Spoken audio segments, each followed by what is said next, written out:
Terminou a 26ª jornada da Liga Portuguesa. O Sporting empatou com o Famalicão, um dos temas do Raio-X de hoje.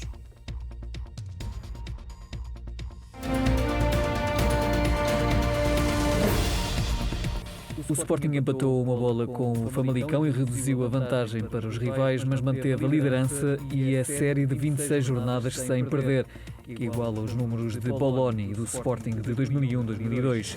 Pedro Gonçalves regressou aos golos e mantém-se na liderança, agora partilhada, dos melhores marcadores do campeonato. A arbitragem de Rui Costa teve vários lances que estão a gerar controvérsia. Ruben Amorim foi expulso e há 2 lances de possível penalti sobre Jovem Cabral que não foram assinalados. Decisões para serem analisadas e avaliadas pelo ex-árbitro Pedro Azevedo. O basquetebol do Sporting revalidou a conquista da Taça de Portugal depois de bater Porto e Imortal na Final Four da competição que decorreu em Matosinhos. É mais um título para a secção, que foi reativada há menos de 2 anos.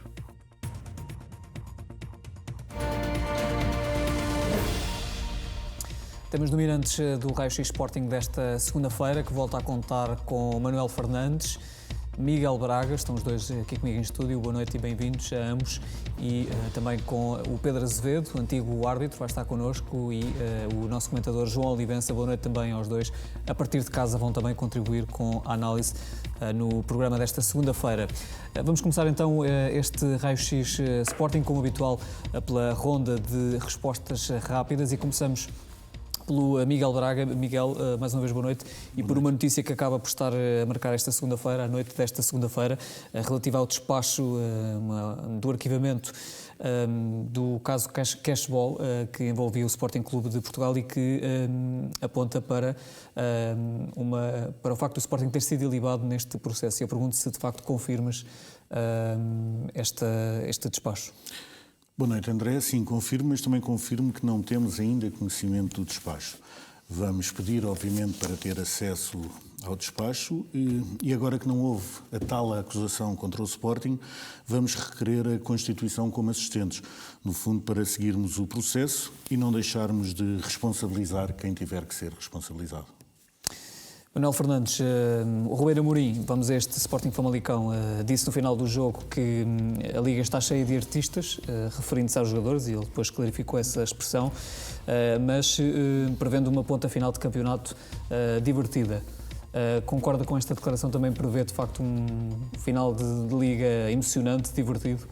Eu não tenho dúvidas nenhumas que os artistas são os jogadores de futebol. Isso eu não tenho dúvidas nenhumas, que o Ruben disse, e muito bem.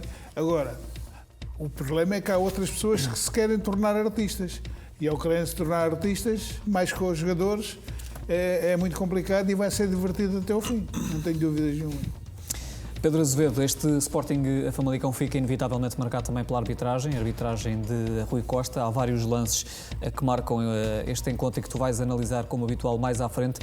Eu pergunto antes de mais se Rui Costa, no final deste jogo e com todos estes casos, acabou por ter, se quiseres aqui já de alguma forma revelar, não a nota que vais dar, mas revelar se teve nota positiva ou negativa depois desta arbitragem. Boa noite a todos aí no estúdio, boa noite ao João Olivença e a todos os que nos acompanham. Em relação à arbitragem, foi de facto um jogo com muitos lances, tanto lances para potencial pontapé de penalti e outros que vamos falar mais tarde, mas posso adiantar que a nota de Rui Costa foi negativa. Muito bem, respostas dadas pelos nossos convidados, vamos iniciar este Raio-X Sporting.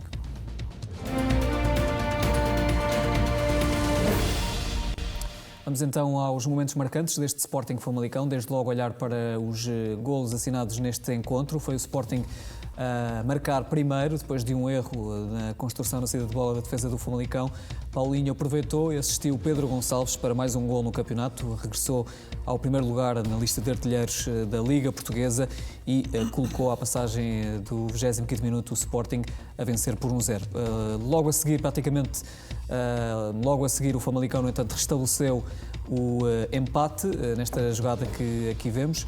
Ali muito espaço no corredor direito e a aproveitar o Famalicão para restabelecer o empate em Alvalade. Este jogo fica marcado, como já dissemos, no entanto, por alguns casos de arbitragem. Olhamos aqui para um deles. Aos 85 minutos, Giovane parece travado na pequena área do Famalicão. É um dos lances que marcam esta partida. Mais à frente, o Pedro Azevedo vai analisar este e outros lances. Aqui vemos o cruzamento de Nuno Santos e depois Giovane Cabral, que parece acabar ali por sofrer um encosto na área do Famalicão, o que motivou alguns protestos por parte dos jogadores do Sporting. Veremos daqui a pouco a análise de Pedro Azevedo, sendo que não foi, obviamente, marcado pontapé de penalti neste lance. Depois, já no terceiro minuto, o tempo de compensação, novamente Giovane como protagonista, aqui no lance com Ruben Vinagre. Também dúvidas se o extremo do Sporting voltou a ser carregado na área do Famalicão. Estes são alguns dos momentos que marcam esta partida da 26ª jornada da Liga Portuguesa.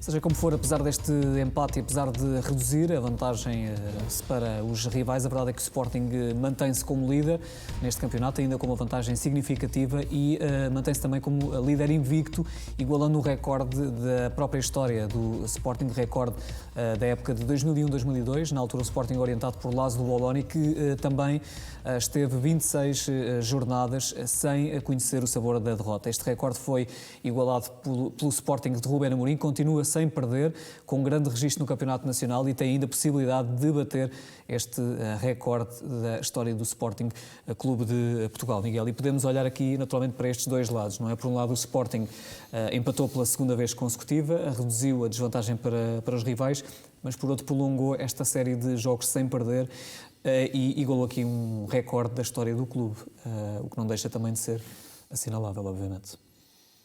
Sim, nós no fundo igualámos o recorde de jogos invictos no campeonato, e bem sei que por causa do empate vieram logo algumas vozes mais pessimistas dizer que o Sporting estava a perder pontos, mas eu fiz aqui algumas estatísticas e pediria se podemos mostrar o primeiro quadro, que é para, no fundo, nos dar a consciência do que estamos a fazer à 26ª jornada. Ou seja, como tu disseste muito bem, estamos em primeiro lugar e estamos 6 pontos à frente do segundo classificado. E se olharmos para o que tem sido a nossa história recente, os nossos últimos 18 anos, exatamente desde o tal campeonato onde a equipa liderada por Boloni conseguiu o mesmo feito, ou melhor, que a equipa de Ruben Amorim agora conseguiu o mesmo feito que essa equipa tinha conseguido, foram os tais 26 jogos invictos. Mas por aquele quadro temos que ter a noção que à 26ª jornada o Sporting já teve mais de 30 pontos de atraso, já teve mais de 20 pontos de atraso, já teve mais de 10 pontos de atraso, e é a primeira vez nos últimos 18 anos que à 26ª jornada continuamos à frente, e continuamos à frente com 6 pontos de avanço sobre o segundo classificado. Portanto, isto são quadros dos últimos 18 anos, e o que percebemos, como estás a dizer, é que o Sporting já esteve em primeiro nas últimas épocas, em algumas temporadas, mas não à 26ª jornada. Esta é a primeira vez nos últimos 18 anos que está em primeiro lugar. À 26ª jornada, à 26ª jornada continuamos em primeiro lugar. E temos que perceber que há muitos anos que o Sporting não conseguia estes registros. Isto também não quer dizer que já ganhamos, muito pelo contrário, quer dizer que estamos a fazer o nosso caminho e que ainda faltam alguns jogos para acabar o campeonato e que o nosso próximo foco está, obviamente, no próximo jogo com o Farense. Mas acredito mais que a pressão estará do lado tanto das equipas que gastaram 100 milhões de euros para reforçar o seu plantel, como daquelas que se intitulam das melhores da Europa e estão agora a competir para os 8 melhores lugares da Europa, e por isso diria que a pressão está mais desse lado do que propriamente da equipa que tem feito estes recordes semana após semana e que o tem feito com jogadores júniores, jogadores da formação e com um plantel que no início início do campeonato, recebeu algumas críticas. E por isso acho que temos que perceber que estamos muito próximo do nosso objetivo, do objetivo de conseguirmos a entrada direta na Liga dos Campeões, e também gostava de dar mais algumas estatísticas para percebermos que em que liga e em que campeonato é que o Sporting, à 26ª jornada, está a liderar. E, no fundo, mostrando mais algum quadro, são quadros estatísticos, servem exatamente para nos dar uma ideia, e este tipo de quadros, regra geral, uma coisa é se o fazemos passado 5 jornadas, mesmo passado 10 jornadas, fazê-lo passado 26 jornadas deveria dar uma certa normalidade, digamos assim, porque as tais exceções que confirmam a regra ficam diluídas no meio da estatística e no meio de tantos jogos, e já vamos com 26. Então diz-nos estes quadros, dizem-nos o quê? Dizem que ao nível de faltas cometidas pelos 3 grandes, a divisão é mais ou menos esta. O Sporting tem 402 faltas cometidas, o Porto tem 410, o Benfica tem 400. Isto dá mais ou menos, dá uma média muito aproximada de faltas por jogo, o que demonstra, digamos assim, é indicativo daquilo que eu estou a dizer, da tal normalização.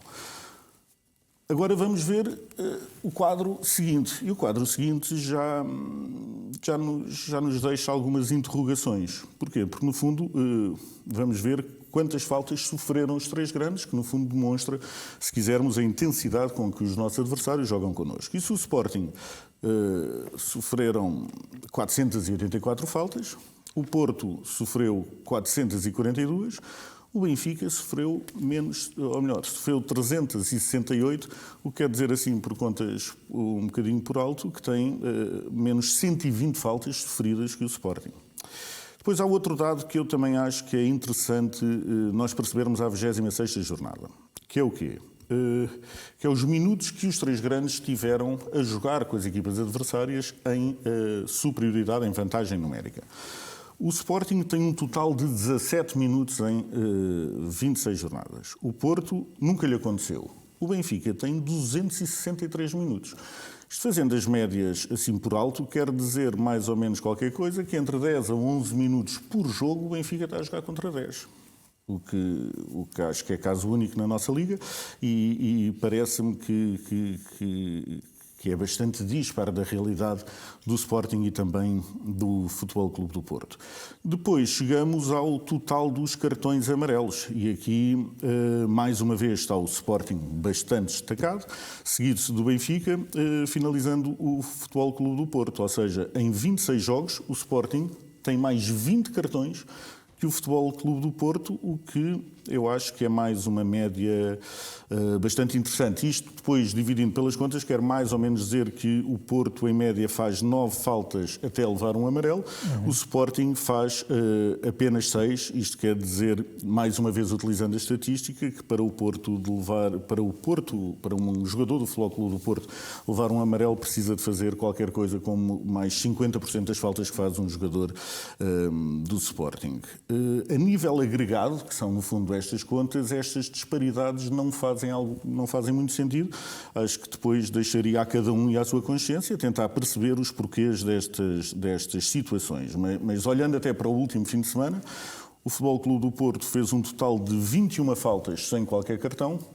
Para se ter uma ideia, o Sporting fez 13 e levou 3 cartões amarelos. Eu acho que estes números, nós já temos dados aqui alguns no raio-x, acho que são interessantes para nos dar uma ideia real do que se passa dentro do campo no futebol português. E por falar dentro do campo, e voltando um bocadinho e regressando ao nosso jogo com o Famalicão, o futebol, nós temos vindo a dizer isso várias vezes, tem um lado injusto, porque de facto, se alguma equipa merecia a vitória neste jogo, essa vitória deveria ter sido ao Sporting, até porque fizemos 16 remates contra apenas 2 do Famalicão, divididos na área, ou as ações na área adversária foram 26 para 8, o Famalicão ganhou-nos apenas num número, que foi o número de faltas, apesar de termos empatado nos cartões amarelos, e a nossa posse de bola também foi bastante superior, com números acima dos 60%. E por isso, como lhe digo, acho que tivemos a pouca sorte do jogo e tivemos alguns acontecimentos no jogo que acho que nos impediram de conseguir a vitória, que era obviamente o desejo de todos nós. Principal. Miguel, ainda antes de se calhar de prosseguirmos, só para enquadrar também um pouco essa tua ideia que estavas a desenvolver, nomeadamente no que toca à questão dos cartões amarelos, podemos olhar para uma declaração de Ruben Amorim na conferência de imprensa que seguiu a este jogo. O treinador do Sporting foi questionado sobre a substituição ao intervalo, a decisão de tirar João Palhinha de campo e de colocar Daniel Bragança. Ora, Ruben Amorim acabou precisamente também por falar sobre isto, dizendo que de alguma forma o jogador já estava condicionado e corria o risco de levar um segundo cartão amarelo na segunda parte. O Palhinha foi condicionado e o Palhinha com cartão amarelo, por vezes não vale a pena ter o Palhinha, porque o Palhinha é muito agressivo, é ele que nos para as transições. O jogo do Palhinha acabou na primeira jogada. Portanto, o Palhinha a partir daí teve que se controlar, teve que andar de pezinhos de lã e, portanto, tínhamos que meter outro jogador. O Dani também forte com a bola. Nós em desvantagem criámos aí qualquer coisa. Explicação de Ruben Amorim para a alteração ao intervalo. Manuel Fernandes, a decisão de tirar João Palhinha, que eu imagino que também tenha percebido logo, e olhando aqui para os números que há pouco Miguel Braga apresentava, o tal quadro do número de faltas sofridas e depois dos cartões amarelos mostrados, ou seja, o Sporting precisa de fazer muito menos faltas para receber um cartão amarelo. De alguma forma existe menos tolerância dos árbitros para com os jogadores do Sporting, que são mais facilmente ademoestados com o cartão amarelo do que os jogadores do Futebol Clube do Porto e do Benfica, é isso que dizem os números. Isso de alguma forma também explica esta decisão de Ruben Amorim de tirar João Palhinha de campo ao intervalo, mesmo sendo um jogador tão importante e influente na equipa? Não, eu sinceramente, aquilo que me deu a entender, e eu estava a ver o jogo com muita atenção, aquilo que me deu a entender foi Ruben Amorim tirou Palhinha porque sabia que Palhinha e mais tarde ou mais cedo iria ser expulso. Quando se mostra um cartão amarelo sem falta, houve falta de facto, mas sem falta para cartão amarelo, é uma falta em que Palhinha nem toca no jogador, toca na bola e naturalmente derruba o jogador, e quando aos 10 minutos de jogo isso acontece, o treinador fica logo alerta e, possivelmente, foi aquilo que o Ruben Amorim pensou. Isto, mais minuto, menos minuto, Palhinha está no meio da rua e nós ficamos a jogar com 10 jogadores. E optou por substituir muito bem. Eu queria dizer que o Rui Costa, há árbitros que conduzem o jogo de uma forma inteligente. Agora, a inteligência, não sei até que ponto, para onde é que ela vai. Eu posso dizer que, e ontem no programa do Sporting que eu estive depois do jogo, no pós-jogo, eu disse, os sportinguistas, se querem saber o porquê destas situações, vão ver o jogo que eu vi, ainda hoje estive a vê-lo novamente, que é para não errar, estive a vê-lo. Isto na internet está lá esse resumo desse jogo e vejam a forma como Rui Costa fez tudo para o Futebol Clube do Porto ganhar ao Marítimo, quando o Porto perdeu 3-2 com o Marítimo.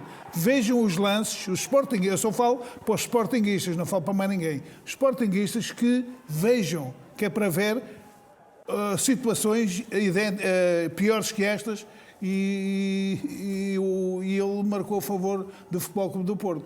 Portanto, fez tudo para o Porto ganhar ao Marítimo. E com o Sporting, aquele cartão amarelo é intimidatório, nitidamente. É para intimidar o jogador e depois o jogador fica limitado do resto do jogo. O Amorim disse que ele ficou em pezinhos de lã, não é? Que logicamente, porque o Palhinha é um jogador que só joga à maneira dele. Ele gosta de jogar, gosta de não é um jogador que joga os lances, com pezinhos de lã, não é um jogador maldoso e não pode jogar em pés de lã, não. Tem que jogar como ele gosta de jogar. E o número 6 é um 6 da Seleção Nacional neste momento. Portanto, não é para dar porrada. O Palhinha até tem muito cuidado sempre quando aborda o lance perante os jogadores. E já não é a primeira vez que João Palhinha vê um cartão amarelo. Há 2 meses não via o cartão amarelo depois de estar com 4 amarelos. Daquele amarelo que ele viu, mas que não deveria ter visto, como de resto o próprio árbitro depois admitiu na análise que fez desse jogo. Mas Miguel Braga, enfim, mais à frente vamos ter a análise técnica por parte do antigo árbitro Pedro Azevedo, mas se quiseres aqui então abordar o conjunto de situações que acabam por marcar esta partida, há a expulsão de Rubén Amorim, há também estes lances, o gol do Famalicão. Eu acho que há um lance capital que me fez. Eu acho que há um lance capital no jogo e gostaria de começar por esse, porque fiquei estupefacto de perceber que a nossa imprensa desportiva, com todos os seus especialistas de arbitragem, conseguiram passar completamente ao lado do lance que eu diria que é o lance capital do jogo. Vemos que, no gol, na jogada do gol do Famalicão, há uma simulação por parte de um jogador que está com a bola do Famalicão dentro da área do Sporting. Ora, eu tive o cuidado de ligar ao nosso Pedro Azevedo e fazer-lhe a pergunta se tecnicamente, qual é que deverá ser a reação de um árbitro ao ver uma simulação para o tentar enganar e para tentar cavar um penalti. E o Pedro disse-me que, regra geral, os árbitros devem marcar falta e dar o cartão amarelo correspondente ao jogador.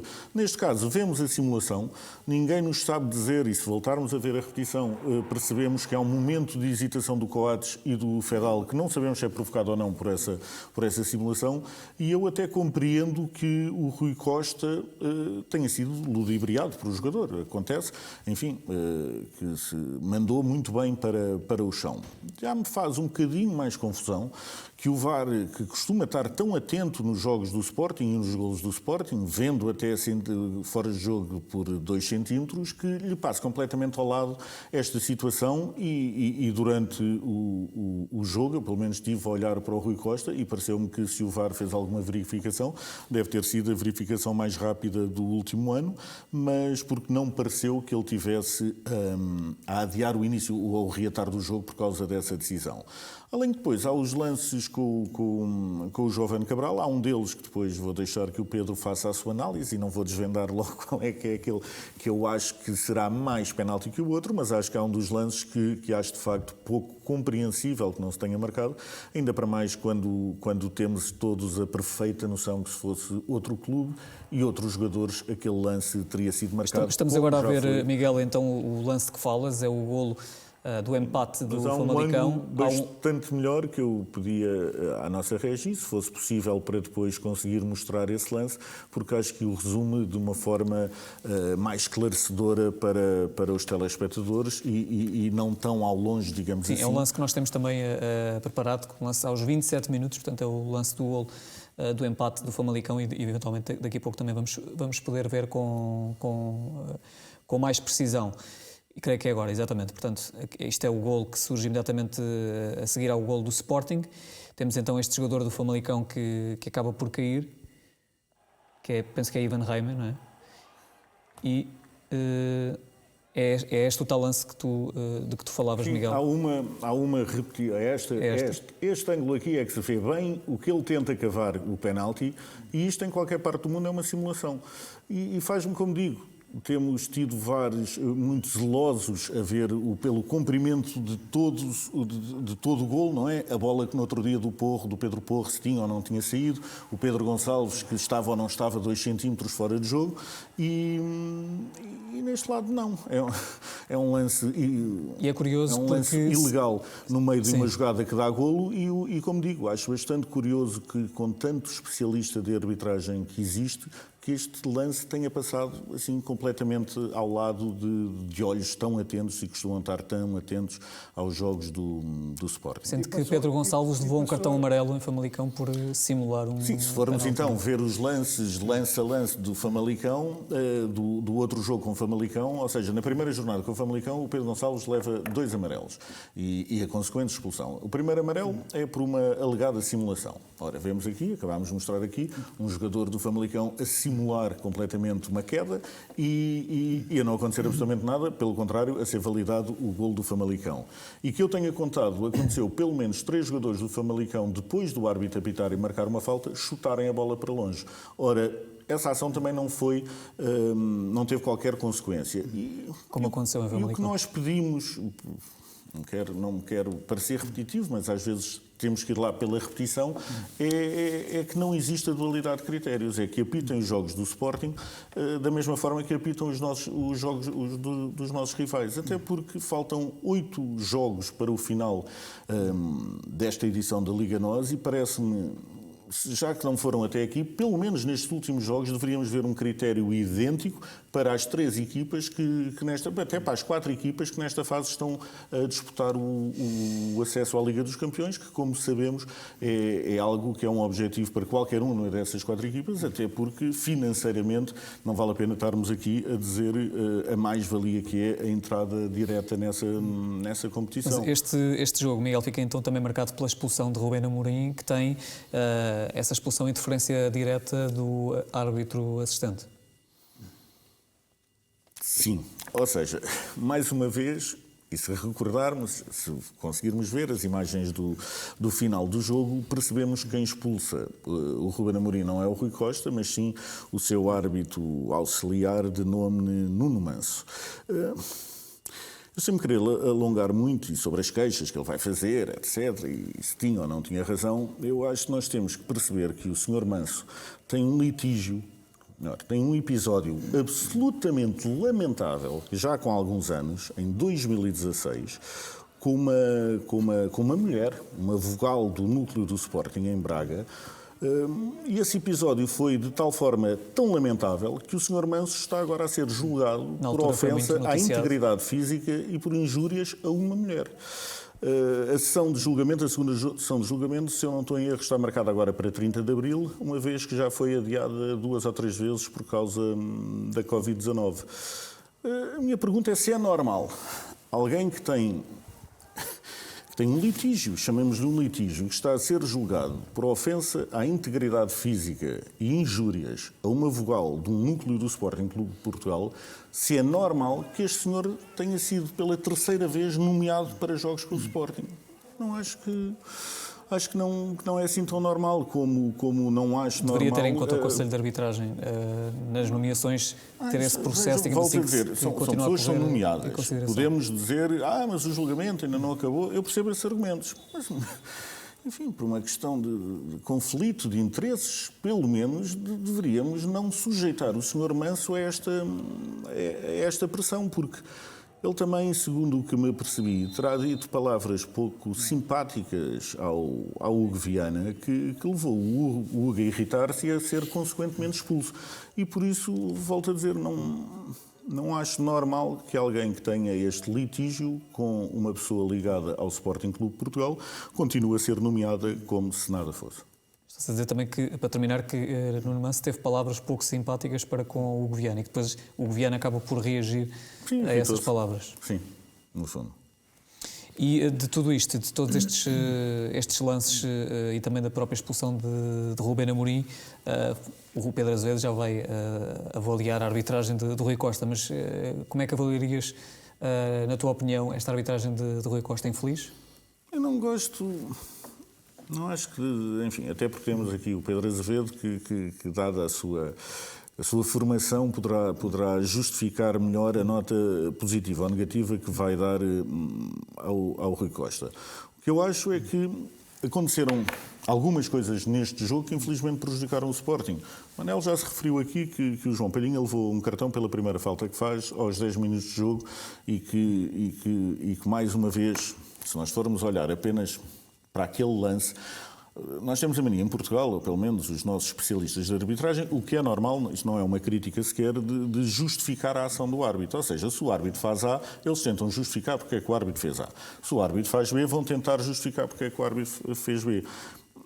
Eu acho que estamos a dizer, desde o início do ano, a melhor maneira para fazer esta avaliação dos árbitros tem a ver com o seu critério. Ou seja, se ele, ao longo da época, tem o critério em todos os jogos com todas as equipas. E, ao manter esse critério, não me custa muito. Agora, acho que não foi a arbitragem mais feliz de Rui Costa. Acho que o João Palhinha tem que, de facto, ser um grande profissional para não estar condicionado há 10 jornadas e só ter ficado condicionado nesta. Acho que ele tem esse lado de perfeccionismo e de querer fazer sempre melhor e só nos podemos alegrar de ter alguém com aquela fibra dentro do plantel porque, de facto, o lance acabou por o condicionar. Acredito que o Rui Costa tenha sido enganado nas imagens e que possivelmente até se calhar achava que poderia haver ali um lance para grande penalidade, mas se há razão para a existência do VAR é que impeça o árbitro de cometer um erro grosseiro. Parece-me que é bastante grosseiro não ver aquela simulação essa que leva o Coates a retrair-se e também vê-se que leva o Fedal a hesitar. E por fim há os 2 lances com o do Jovane Cabral, onde a percepção que tenho, e acredito que não devo ser a única pessoa em Portugal a ter essa percepção, é que se não fosse o Jovane Cabral e fosse outro jogador com outra camisola, um daqueles lances de certeza teria sido assinalado, se não os 2. Estás a remeter para as palavras, por exemplo, do presidente Frederico Varandas, depois do clássico com o Futebol Clube do Porto, falando sobre aquele lance de Pedro Gonçalves e dizendo que provavelmente aquele penalti no estádio da Luz ou no estádio do Dragão teria sido assinalado. Não estou a dizer que é a percepção que eu tenho, é a minha opinião relativamente àquele lance. Porquê? Porque se nós formos ver os penaltis que têm sido marcados ultimamente aos nossos rivais, ficamos, se calhar, com essa percepção que basta um ligeiro toque para ser assinalado a grande penalidade, esquecendo por vezes que o futebol é um jogo de contacto e o que nós pedimos, mais uma vez, e daí também na semana passada não ter bradado aos céus com o fora de jogo de 2 centímetros, porquê? Exatamente por ter dito que tanto o Futebol Clube do Porto teve 2 golos anulados por 3 centímetros, como o Benfica teve 1 golo anulado por 4 centímetros. Se não nos queixámos daquelas vezes, não me parecia muito sério estar-nos a queixar depois quando nos toca a nós. O que nós pedimos é que se pense, enfim, vamos todos refletir um pouco sobre a justiça ou não e a possibilidade e as margens de erro, etc., para perceber se estas margens com que andamos a assinalar fora de jogo, se são ou não são justas, se são desportivamente o mais correto a fazer. Muito bem. Quem esteve particularmente atento a este Sporting Famalicão foi o Futebol Clube do Porto, que comentou a expulsão de Ruben Amorim e que acusou-te a ti, Miguel, de destratares o técnico Sérgio Conceição, fazendo aqui um exercício comparativo entre o comportamento de Ruben Amorim e também do técnico do Futebol Clube do Porto. Pegando aqui nestas palavras utilizadas pelo Futebol Clube do Porto, Ruben Amorim é um treinador mal comportado e pergunto também, já agora, se alguma vez destrataste Sérgio Conceição. Começando pelas expulsões de treinadores do Sporting, e para não fazermos um exercício de memória muito longo, vou dar 2 exemplos. Jorge Jesus foi mais vezes expulso na Liga em 8 meses no Sporting do que em 6 anos no Benfica. Temos que perceber, era o mesmo treinador, mudou de um clube para o outro, em 8 meses conseguiu bater o seu próprio currículo, digamos assim, em 6 anos. O Ruben Amorim consegue ser atualmente o treinador mais vezes expulso em Portugal. Até acho que é um recorde, não sei se já alguma vez um treinador tinha sido expulso 4 vezes em 26 jornadas. Acho que, se não é um recorde, acredito que ande lá muito perto. Mas, mais uma vez, estamos a falar do Ruben Amorim, que tem um passado e um histórico. E esse passado o que nos diz é que o Ruben nunca, enquanto jogador do Benfica, foi expulso. E nunca foi expulso, enquanto jogador e treinador do Braga, só para dar 2 exemplos. E por isso acredito que há aqui alguma tendência ou alguma atenção exagerada aos treinadores do Sporting Clube Portugal. Sobre o Sérgio Conceição, olha, a única coisa que eu posso tentar pedir é que se faça um apanhado de imagens do Sérgio quando é expulso, ou os momentos antes de ele ser expulso, e fazer-se o mesmo com o Ruben Amorim. Fazer, por exemplo, quando o Sérgio Conceição não ganha uma final e quando o Ruben Amorim, por acaso acho que ganhou todas as... Participou, mas vamos ver qual será a sua reação. E acho que podemos pedir às pessoas fazer uma espécie de uma emissão especial da Euronews, naquele no comment, pomos as 2 imagens lado a lado. E acho que isso dirá tudo. Acho que não vale a pena fazer este tipo de comentários, sinceramente. Bem, vamos deixar para já este Sporting Famalicão, Miguel. Vamos a outros temas que marcam a atualidade. Foi anunciada uma proposta por parte da Liga de a intenção de reduzir o campeonato para 16 equipas e, para além de implementar várias alterações no formato das duas taças de Portugal e da Taça da Liga, para a época de 2022-2023. Tudo isto devido ao Campeonato do Mundo de 2022, do próximo ano, que, como se sabe, vai acontecer no Qatar e que, devido às altas temperaturas, vai acontecer entre novembro e dezembro, entre 21 de novembro e 18 de dezembro. A explicação da Liga para estas alterações tem a ver com a carga competitiva e o calendário apertado, digamos assim, que poderia, de facto, ser prejudicial para os interesses do futebol português e para os jogadores, se assim acontecesse, e propõe aqui, então, uma redução de equipas, dos jogos e por aí adiante. O Sporting entende está sensível com estas ideias da Liga para 2022-2023? Eu diria que mais vale tarde do que nunca, e a Liga finalmente pensa como pensa o Sporting, que diz, pelo menos desde que esta administração entrou, que se deve diminuir o número de jogos em Portugal, até a pensar nas equipas portuguesas que vão às competições europeias. É algo que é importante para a defesa do ranking de Portugal na Europa, é a disponibilidade física, obviamente, das equipas que participam nessas competições. Relativamente às possibilidades, mas estão em aberto e agora temos que ver qual é que será a melhor. Tal se passará pela redução do número de equipas no campeonato, se passará por reformular competições ou extinguir uma delas. Enfim, acho que as altas entidades do futebol devem pensar mais uma vez sobre esse assunto e agir em prol do melhor para o futebol português. Avançamos. O Sporting, em articulação com a Fundação Sporting, ajudou um conjunto de crianças da República Centro-Africana numa ação que contou com a parceria do Exército Português. Vimos ao longo da semana passada essas imagens e a felicidade estampada no rosto de todas estas crianças, mais de 100, 130. O Sporting ofereceu material desportivo, equipamentos do clube e esta foi mais uma... Aí estamos a ver as imagens. Estas 130 crianças depois a gritarem pelo Sporting. Isto, enfim, não é novidade, é mais uma ação da Fundação, mas é no fundo aqui o Sporting mais uma vez também a assumir a sua responsabilidade social e a assumir os seus próprios valores da sua Fundação, ao não preocupar-se apenas com o futebol, com a vertente esportiva e com tudo o resto que rodeia o clube e a sociedade portuguesa. Claro que sim, e acho que esta é daquelas ações que nos deixa a todos orgulhosos e até aos nossos parceiros, digamos assim, se é que posso chamar aos nossos militares nossos parceiros, mas foram com certeza aqui os parceiros do Sporting e da Fundação Sporting para a concretização desta ação. Passou-se numa escola na capital da República Centro-Africana e onde os militares, no fundo envolvidos na missão de treino da União Europeia na República Centro-Africana, entregaram em nome do clube material escolar e equipamentos desportivos para um total de 130 alunos. Obviamente que só podemos agradecer enfim, a persistência dos nossos militares de conseguirem concretizar esta ação que já estava a ser desenvolvida há alguns meses, chegando agora finalmente nos últimos dias o material desejado àquelas crianças que ainda para mais fizeram o favor de gritar o nome do Sporting para o mundo, e acho que foi um momento muito bem conseguido e muito bonito. Ainda antes de avançarmos para outro tema, relembrar que mais à frente o Pedro Azevedo vai analisar alguns dos casos de arbitragem do Sporting Famalicão.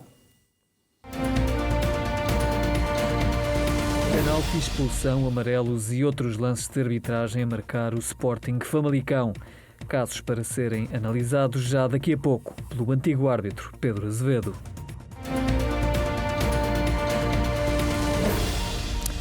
Miguel, o Sporting lançou nos últimos dias a plataforma, concretizou, porque esta plataforma já tinha sido dada a conhecer, a plataforma Sporting no Minuto, que permite, que dá um conjunto de benefícios aos sócios, pagar cotas, aderir ao débito direto, etc, etc. Rapidamente pergunto que plataforma é que é esta e, para além destes, que outros benefícios é que vai trazer aos sócios? Resumidamente, é a tal plataforma que nós lançamos e que vai permitir aos adeptos do clube 4 coisas. A possibilidade de se fazerem sócios, de regressar ao clube como sócios, de aderir ao débito direto e também de atualizar as cotas. No fundo, esta plataforma teve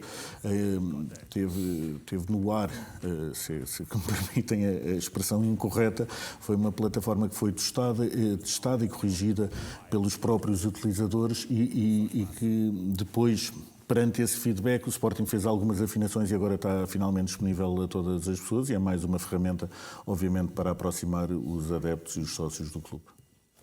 O Sporting B vai discutir a fase de acesso à nova Liga 3, uma nova competição criada pela Federação Portuguesa de Futebol, que vai começar na próxima temporada. Terminou, portanto, esta primeira fase do Campeonato de Portugal. Na semana passada falámos sobre alguns dos objetivos conseguidos, os principais, neste projeto de regresso da equipa B, que regressou nesta temporada. Mas se olharmos aqui para a vertente esportiva, acredito que estes objetivos, que não são os prioritários, mas que não deixam de estar em cima da mesa, também tenham sido cumpridos, ou seja, contar com uma equipa competitiva e que, enfim, disputasse, neste caso, estes objetivos até ao final, como vai acontecer.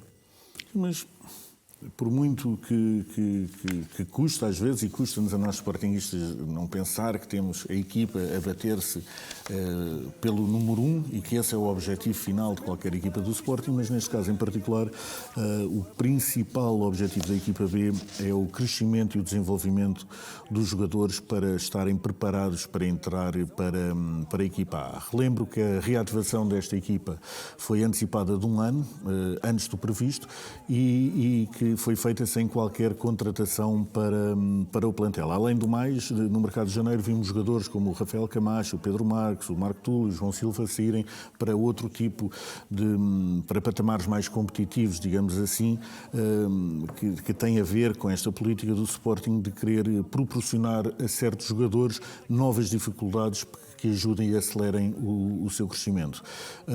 Finalizava apenas com uma nota sobre a nossa equipa B, que utilizámos os tais 34 jogadores que eu tinha falado na última edição do Raio X e que temos a terceira média de idades mais baixa no Campeonato de Portugal entre 96 equipas. E há aqui uma particularidade, é que se retirarmos o Luís Filipe destas contas, e sabemos que o Luís participou na equipa B para continuar a sua recuperação, o Sporting B seria a equipa com idades de média mais baixa do Campeonato de Portugal e, por isso, mais uma vez, os parabéns a quem de direito.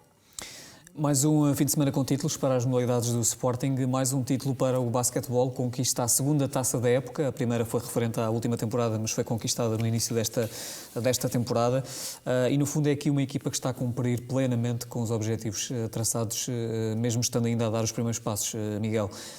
Isto tendo em conta que já tem também assegurada a presença no primeiro lugar, aliás, na fase regular, o que lhe vai dar vantagem, obviamente, depois para essa fase, nomeadamente no que toca aos jogos em casa, mas este título é mais um sinal de confiança para encarar também este final de temporada.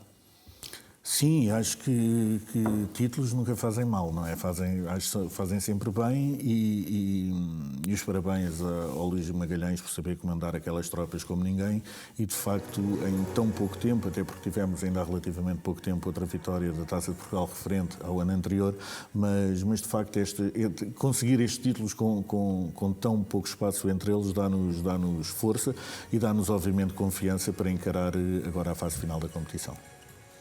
Quem também cumpriu com os objetivos foi o Hockey Patins, mantém-se como campeão europeu e acabou por assegurar a passagem à Final Four da competição neste fim de semana. Uma vitória e um empate que garantiu à equipa o estatuto de segunda melhor classificada e, portanto, a passagem à próxima fase. Sinal positivo também, mais um deixado pela equipa de Paulo Freitas. Sim, no fundo atingimos o nosso primeiro objetivo, que era estar presente na Final Four. E agora só podemos garantir que vamos lutar até ao fim e que temos o objetivo de revalidar, obviamente, o título de campeão europeu. Não vai ser fácil, não é nada que se pareça, mas pelo menos é o nosso objetivo e estamos confiantes na qualidade e na força do nosso plantel.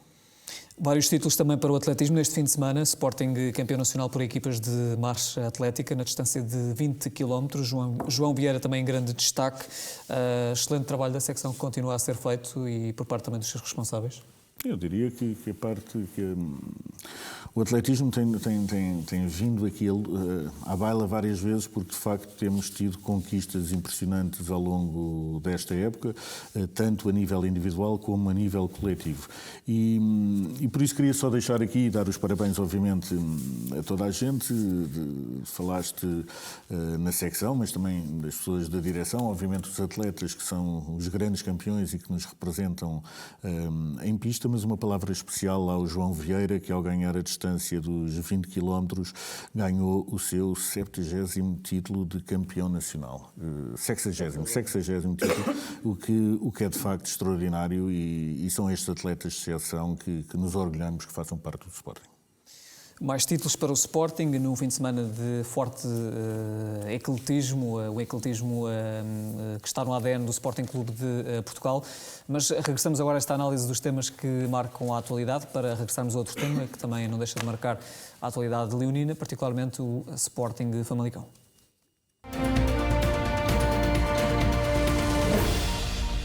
Já fomos deixando algumas notas sobre este jogo, já falámos sobre o forte domínio exercido pelo Sporting na primeira parte, mais ainda no segundo tempo, e olhamos rapidamente também para um conjunto de números que atestam isso mesmo, o domínio do Sporting.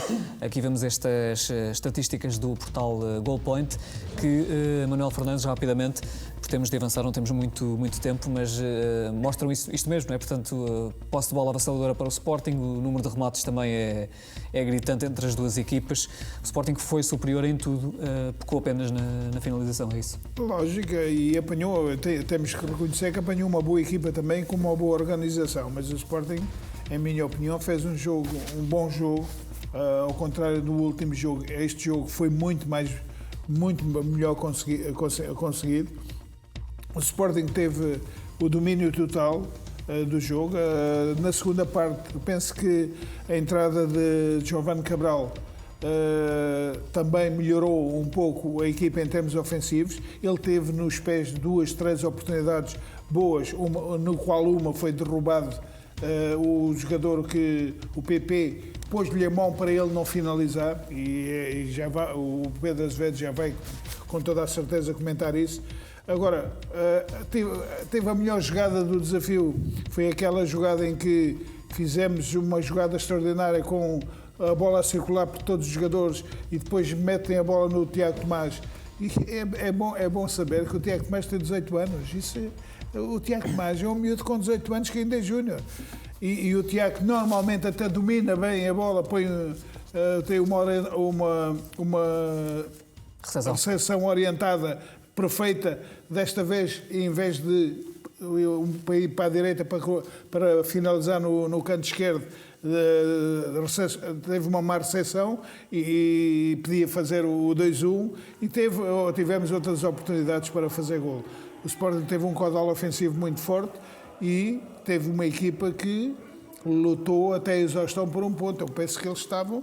É evidente que o Famalicão ainda está numa posição difícil na tabela. O Ivo Vieira deu uma imagem diferente deste Famalicão e tem jogadores também com qualidade, mas o Sporting merecia ganhar este jogo e fez tudo para conquistar os 3 pontos. Agora, vamos eu agora gostava de chamar, de facto, a dizer aos jogadores que foram 4 pontos perdidos. Já está tudo em pânico. Tudo em pânico. Malta, jogadores, eu fui capitão de equipa, passei por estas situações quando fui campeão, e nós, dentro do nosso balneário, gritávamos uns para os outros. Ainda no outro dia o Manuel falava do campeonato de 81-82, não é? 81-82. Tinha uma vantagem maior, depois acabaram por ver reduzida, mas ainda assim... E chegámos a ter 2 pontos também. Não deixaram de atingir o objetivo. Eu disse para eles, malta, ninguém nos vai ganhar, e é isso que eles têm que fazer. Anda tudo a rezar para que nós percamos esta diferença que te levávamos pontual. Mas jogadores com caráter, jogadores que beijem esta camisola, não vão permitir isso.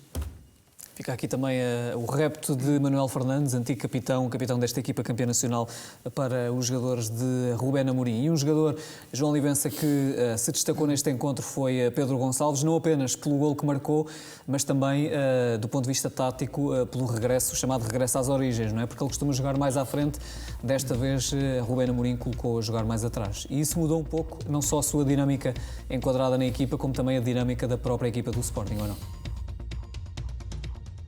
Olá André, boa noite a todos os telespectadores da Sporting TV. É verdade, Pote jogou na posição que lhe é mais familiar, a posição de médio centro. Ele já o tinha feito no Famalicão, jogava muitas vezes como segundo avançado atrás de Tony Martínez.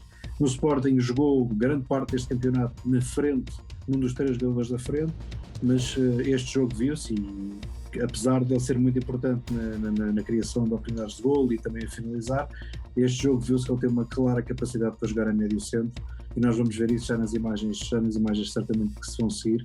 Vemos aqui a primeira imagem, pode estar geralmente aqui entre linhas à espera da bola. Ele faz aqui um movimento muito interessante da recepção. A própria recepção dele, a orientação do corpo, é o suficiente para tirar o jogador que o está a marcar. Tira-o da frente e imediatamente muda o centro de jogo para o Nuno Mendes e o Sporting cria uma situação imediatamente não é de transição, mas de ataque continuado em que poderia ter dado golo se o último passe tem sido melhor do Nuno Mendes. Isto aconteceu muito no jogo do Sporting. Muito bem feita estes momentos, mas depois falhou junto à área o último passo ou a finalização, e por isso o Sporting ficou um bocadinho. Eu destaquei este primeiro corte pela capacidade que tem o Pote de se adaptar ao adversário, ao espaço, a capacidade que tem de rotação do corpo e de imediatamente tomar uma decisão para criar uma situação de perigo iminente. Aqui, obviamente, com o contributo do João Mário e do Nuno Mendes, que tiveram muito bem a ocupar aqui o lado esquerdo. A segunda imagem é uma jogada de envolvimento que está, onde Pote também aparece, muito importante aqui a dar várias soluções no meio campo. Vamos ver aqui alguma troca de bola entre Pote, primeiro sempre marcado nas costas, e nós vemos que o jogador está de costas para a baliza, mas está a entender o que está à sua volta, está a entender o que está a acontecer. Ele recebe a bola, combina com o Porro, e Porro depois faz a combinação com o Tiago Tomás, que aparece a criar mais uma situação, novamente o último passo a não entrar, mas mais uma situação. Estas foram 2 das situações que o Sporting criou na primeira parte, mas isto foi-se repetido ao longo da partida, e Pote foi muito importante neste tipo de ações, porque fez com que a equipa tivesse a capacidade de jogar ou no lado direito ou no lado esquerdo, retirando aquela grande proximidade que havia na sua marcação do centro de jogo, para depois deixar o jogo seguir e evidenciar depois a capacidade individual dos seus jogadores. Vemos aqui, ele dá uma solução de passe, imediatamente é marcado, a bola continua, mantém o mesmo espaço, mas perfeitamente ciente do que está à sua volta, volta a ser solução de passe, circula a bola com um Porro do lado direito e a partir daí desenvolve-se mais uma jogada de envolvimento com os jogadores do Sporting, semelhante àquela que eu mostrei anteriormente. Isto aconteceu algumas vezes, com situações de criação de oportunidade de golo, mas que efetivamente o último passo não apareceu. Não digo que aqui a culpa será dos avançados, ou do Tiago Tomás ou do Paulinho, porque o Paulinho fez um jogo excelente, falhou e pecou efetivamente na parte da finalização, porque a bola não entrava bem, mas eu acho que o Paulinho teve também aqui uma importância redobrada, como vamos ver na imagem seguinte, em que dá o golo do Sporting. E aqui vemos Pote a defender, e aqui vemos a capacidade também que ele tem de fazer uma marcação individualizada e daquilo que os jogadores do Sporting fazem muitas vezes. Ele vai perceber onde é que a bola vai cair, vai recuperar a bola e vai combinar precisamente com o Paulinho. Paulinho muito bem entende o seu movimento e Pote finaliza. Portanto, esta junção destes movimentos são muito importantes naquilo que é a concepção e a análise do jogador. Pote joga no meio campo, entende quais os momentos de marcação, identifica bem a referência da equipa adversária, consegue retirar a bola e depois combina muito bem com o Paulinho. Paulinho faz uma assistência, teve em outros momentos que Paulinho teve a bola e podia ter combinado com o Pote durante o jogo, o Pote também. Foi um jogador que procurou sempre o espaço, mas a bola acabava sempre por não cair no espaço certo. Ainda assim, o Sporting criou várias situações de oportunidade de golo para finalizar, mas que não foram concretizáveis. Eu acho que o que ficou ontem, aliás, foi precisamente o facto do Sporting não ter conseguido marcar golos, porque oportunidades criou. A equipa do Famalicão mostrou-se uma equipa muito débil do ponto de vista ofensivo com bola, houve ali na segunda parte algum equilíbrio a seguir às substituições, mas depois claramente o Sporting foi superior até ao final da partida, podendo inclusivamente até ter marcado o golo, com a situação de Giovane, também com Porro e outras que aconteceram. Mas queria destacar que Pote foi muito importante, e para contextualizar, Pote foi muito importante na zona central do terreno, porque desbloqueava muitas situações, quer do corredor direito, quer no corredor esquerdo, devido à enorme consideração dos jogadores do corredor central da equipa adversária, e depois aparecia em zonas de finalização, também para procurar combinações com o Paulinho ou com o Tiago Tomás para poder fazer finalizar. E do ponto de vista defensivo, eu queria colocar, mas eu não me quis alongar muito neste tema, geralmente escolho 3 cortes que são suficientes, mas Pedro Gonçalves teve em inúmeras situações de transição defensiva em que ele próprio condicionava a equipa contrária, mas também recuperava a bola. Relembro uma das situações em que, num canto, em que a equipa do Famalicão coloca a bola em jogo e é o Pedro Gonçalves que vem recuperar a bola junto à nossa área para depois dar continuidade à jogada. Portanto, Pedro Gonçalves, muito importante, como eu disse, na construção e na criação de oportunidades, a aparecer, também zonas de finalização, mas muito importante no processo defensivo. E isto é muito, muito importante para os adeptos do Sporting compreendam, que o Pote não é só um jogador de ataque, mas que também tem a capacidade de entender os momentos defensivos da equipa. E nisso ele fez muito bem e foi o homem do jogo, porque foi o jogador mais completo do Sporting durante toda a partida e do encontro também. Obrigado, João, por esta mais uma análise tática do Obrigado, jogo do André. Sporting, particularmente à exibição de Pedro Gonçalves. Eu perguntava aqui ao Manuel Fernandes, Manuel, se gostou destas dinâmicas apresentadas por Pote, jogando mais recuado no meio campo. Eu acho que ele jogou numa posição que adora jogar. Ele, como o João diz muito bem, é um jogador que gosta de defender, gosta de jogar de frente para o jogo. E aquela jogada do golo, ele, para além de recuperar a bola e endossá-la no Paulinho, foi logo aparecer em zonas de finalização para dar uma linha de passo ao Paulinho, que muito inteligente, de forma inteligente, endossou-lhe a bola e ele finalizou com muita tranquilidade, com o pé esquerdo, que é difícil fazer este golo da forma como ele o fez. E, portanto, Pote é um jogador que tem uma dinâmica que lhe permite não só jogar mais recuado, como até jogar mais perto a 8, por exemplo. A 8 ali, a jogar onde joga muitas vezes o João Mário. Ele é um jogador com uma dinâmica extraordinária, com uma visão de jogo muito boa e eu acho que ele já no outro jogo também foi dos melhores jogadores do Sporting a jogar solto na frente, numa posição diferente, mas solto, sem, a verdade é que ele adapta-se sem jogar com aquelas preocupações de ter que fechar defensivamente num flanco. E, portanto, no apoio ao Paulinho também esteve bem, muito bem em Moreira de Cónegos. Muito bem. Muito bem, vamos avançar então para a tão esperada análise aos casos de arbitragem.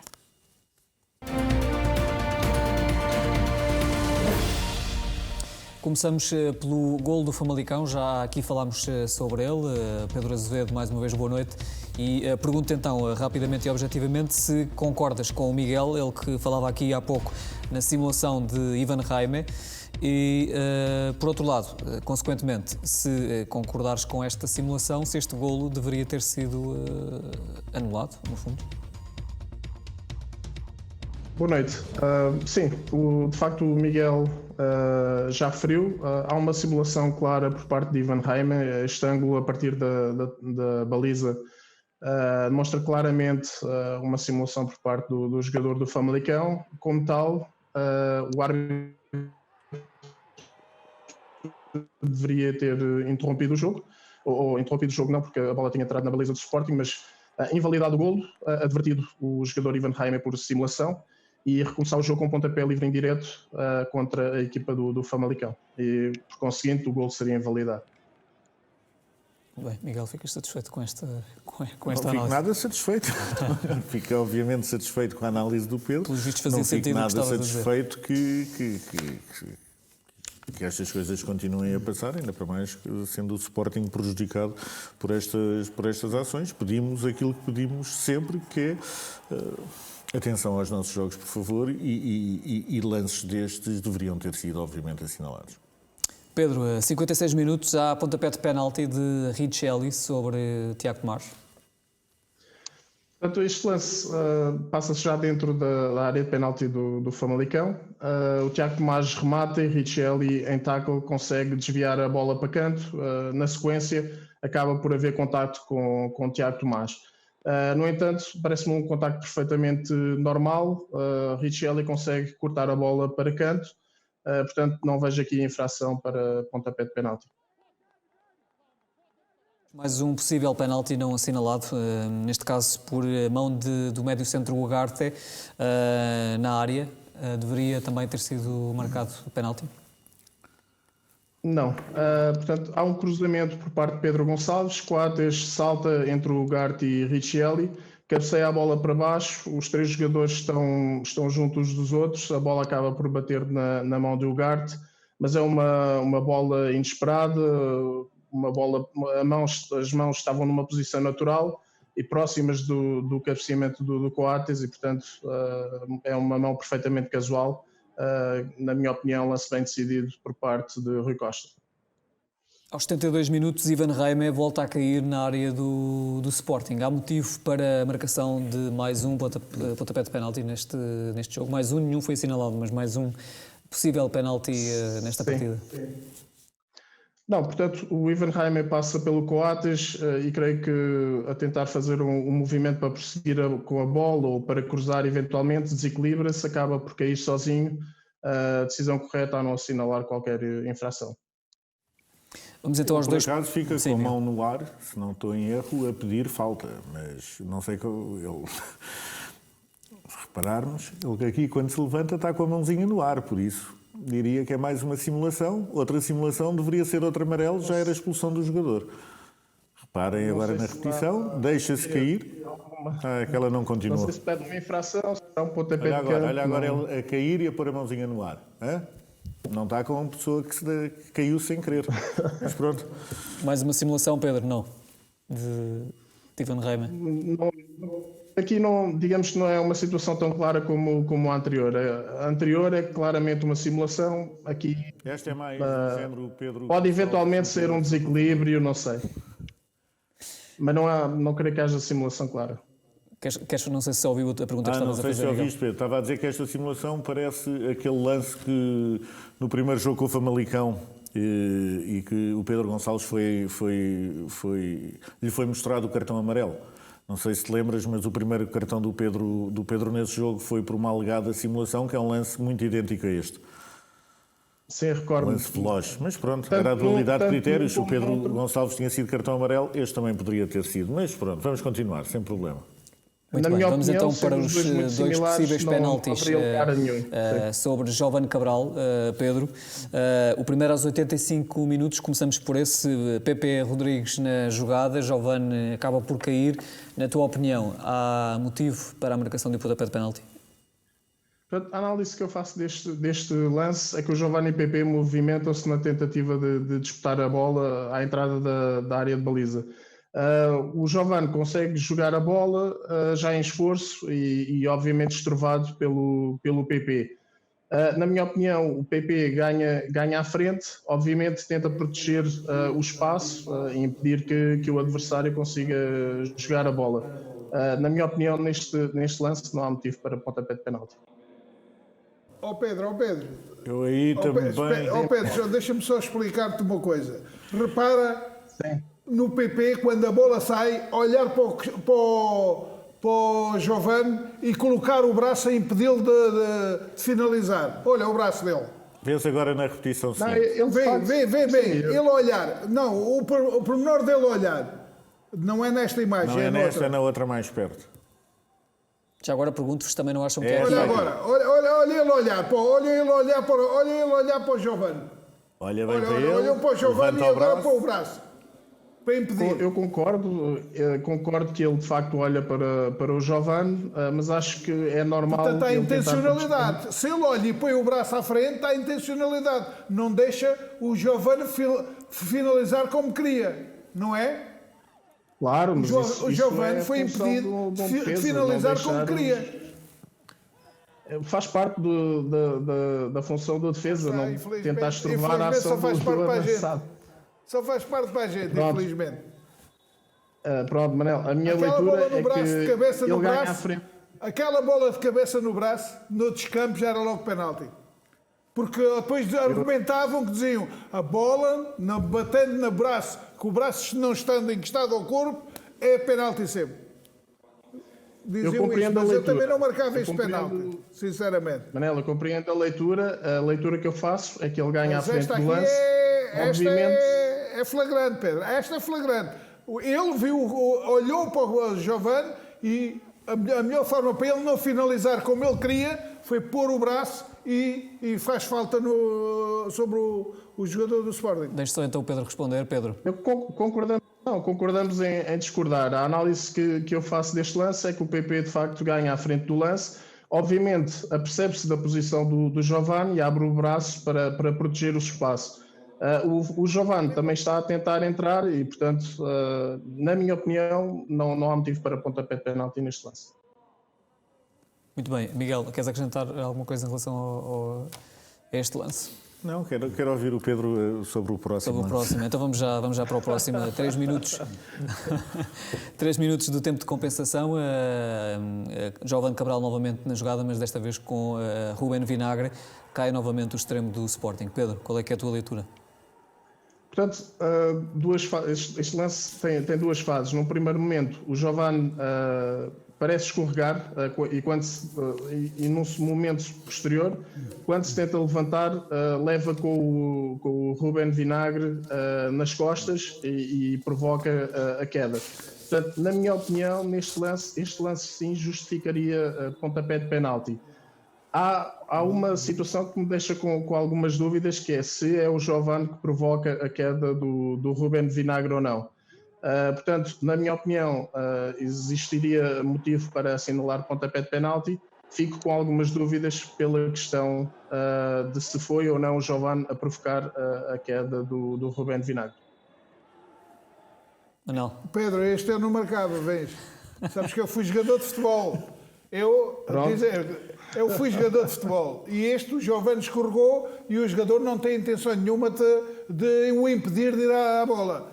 Agora, no outro tem. O outro foi malandro. O outro não deixou que o Giovane finalizasse porque pôs o braço à frente e impediu dele progredir a atacar a bola. Este para mim não era. Ficamos empatados em termos de penalti. Havia um penalti.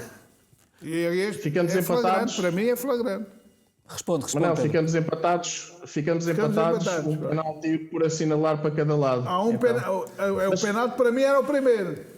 Mas apenas uma ressalva que para um jogador, para ser assinalado um pontapé de penalti contra uma equipa, não tem que haver intenção obrigatoriamente. Não tem que haver intenção? Não. Não, pode haver uma infração que o jogador cometa sem ter intenção. Ou seja, o Ruben pode não ter a intenção de impedir a progressão do Giovane, mas impede, independentemente da intenção dele, impediu a progressão. O Ruben Vinagre vai a recuar. Vai de costas? Claro, a minha dúvida neste lance é se a queda é pelo facto do Ruben Vinagre vir a recuar ou se é pelo Giovane que provoca a queda. Mas pronto. Ficamos um igual em termos de penaltis por assinalar, então. Temos assistido aqui a duelos intensos entre o Pedro Azevedo e o Manuel Fernandes nos últimos anos. Sim, é bom, é salutar. Claro, aqui neste combate, digamos assim. Primeiro, acho que temos de estar todos do lado da verdade esportiva e mais nada. E, obviamente, na luta pela verdade esportiva, de vez em quando, pode haver uma discussão ou outra mais acalorada, mas nada de mais e ninguém passou dos limites, digamos assim. E acho que o que é relevante, se quiseres, da análise do Pedro, é que existe de facto, ou havia razões para o golo do Famalicão ter sido invalidado, e dos dois lances do Giovane, pelo menos um deles deveria ter sido assinalada a marcação de grande penalidade. Se foi no lance, diz o Manel, se é no lance, diz o Pedro, acho que o importante a reter é que pelo menos um penalti a favor do Sporting ficou por marcar neste jogo. Pedro, já tinhas assumido que Rui Costa, por tudo isto, não teve uma nota positiva. Qual é que foi a nota? Sim, portanto, sem dúvida, na minha opinião, o lance mais relevante é o do golo do Famalicão, que deveria ter sido anulado pela infração que mencionámos. Portanto, nota 2 para o Rui Costa.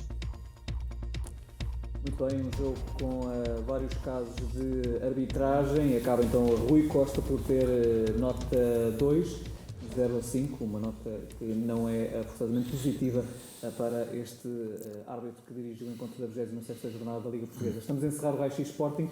Agradeço ao Manuel Fernandes, ao Miguel Braga, ao João Olivença e também ao Pedro Azevedo por terem estado connosco mais uma vez à segunda-feira. Agradeço também o facto de ter estado connosco, reunidos mais uma vez neste Sporting Grande Jornal. Nós regressamos na próxima semana.